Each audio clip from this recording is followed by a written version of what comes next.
ഇന്ന് ശബരിമല സന്നിധാനത്ത് ഔഷധ സസ്യങ്ങളുടെ ഇടയിലൂടെ അയ്യപ്പൻ്റെ അടുക്കലോട്ടുള്ള ഒരു യാത്രയിലാണ്.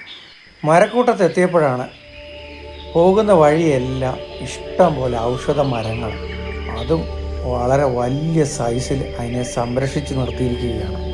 ഇത്ര വലിപ്പമേറിയ മരങ്ങൾ ഞാൻ എൻ്റെ ജീവിതത്തിൽ കണ്ടിട്ടില്ല. അതിൻ്റെ അടുത്ത് വന്ന് നിന്നാലോ അതിൻ്റെ ആ വലിപ്പമൊന്നും മനസ്സിലാവുകയുള്ളൂ. അതുപോലെ വിവിധ തരത്തിലുള്ള മരങ്ങളാണ്. അതിൻ്റെയൊക്കെ പേര് കറക്റ്റായിട്ട് അതിൻ്റെ സൈഡിൽ എഴുതി വച്ചിട്ടുണ്ട്. അതുകൊണ്ട് അതുവഴി വരുന്നവർക്കൊക്കെ ആ മരത്തിനെക്കുറിച്ച് മനസ്സിലാക്കാൻ എളുപ്പമാണ്.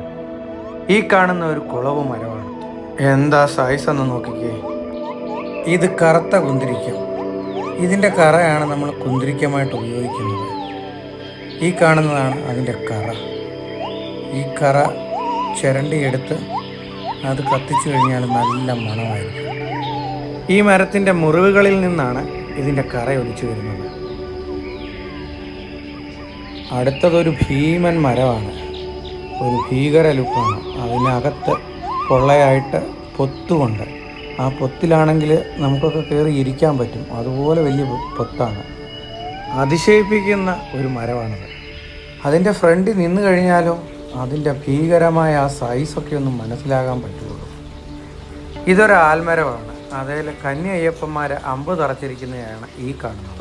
ഈ മരങ്ങൾ നൽകുന്ന ശുദ്ധവായുവും ശ്വസിച്ചുകൊണ്ട് ധാരാളം അയ്യപ്പന്മാരാണ് ഇതുവഴി കടന്നു പോകുന്നത്. ഇത് പമ്പ ഫോറസ്റ്റ് റേഞ്ചിൽ വരുന്ന മരങ്ങളാണ്. ഈ മരങ്ങൾക്കൊക്കെ നൂറ്റാണ്ടുകൾ പഴക്കമുണ്ട്. അതുപോലെ ഇതിൻ്റെ സൈസും ഇതിൻ്റെ ഒരു സൗന്ദര്യവും ഒക്കെ ഒന്ന് കാണേണ്ടത് തന്നെയാണ്. മുകളിലോട്ട് നോക്കിക്കഴിഞ്ഞു കഴിഞ്ഞാൽ എന്ത് രസമാണെന്നോ അതിൻ്റെ ഇലകളും അതിൻ്റെ ശിഖരങ്ങളും ഒക്കെ പോയിരിക്കുന്നത്. അത് എന്തുമാത്രം ഹൈറ്റിലാണ് ഇങ്ങനെ ഉയർന്നു നിൽക്കുന്നതെന്നോ. ഇത് വെള്ളക്കുന്തിരിക്ക മരമാണ്.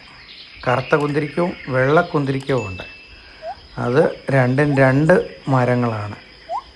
അതും നല്ല വലിപ്പമുള്ള മരം തന്നെയാണ്. അതിൻ്റെ ഇലയും ശിഖരവും ഒക്കെ കാണാൻ നല്ല രസമാണ്.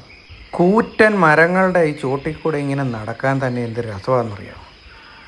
അതിൻ്റെയൊക്കെ സൈസ് അടുത്ത് വന്ന് കണ്ടെങ്കിൽ മാത്രം മനസ്സിലാകത്തുള്ളൂ. കണ്ടോ അത് ഇരിക്കുന്നത് എങ്ങനെയാണ്, എന്തുമാത്രം വലുപ്പത്തിലാണ് ആ മരം നിൽക്കുന്നത്. അതിൻ്റെ മൂടൊക്കെ ദ്രവിച്ച് തുടങ്ങിയിട്ടുണ്ട്. ഇതൊക്കെ നൂറ്റാണ്ടുകൾ പഴക്കമുള്ള മരങ്ങളാണ്. അതുകൊണ്ടാണ് അടിഭാഗമൊക്കെ ദ്രവിച്ചെങ്കിലും അതൊക്കെ ഇപ്പോഴും നിലനിൽക്കുന്നുണ്ട്. നല്ല സൈസിലാണ് ഇതൊക്കെ നിൽക്കുന്നത്. ഭക്തജനങ്ങൾക്ക് മനസ്സിനും ശരീരത്തിനും കുളിർമയേകാൻ ഈ മരങ്ങൾ വഹിക്കുന്ന പങ്ക് ഒന്ന് വേറെ തന്നെയാണ്. ഈ മരങ്ങളുടെയൊക്കെ ജീവസ്രോതസ്സായി കടുത്ത വേനലിലും പമ്പാ നദി ഇങ്ങനെ ഒഴുകിക്കൊണ്ടിരിക്കും.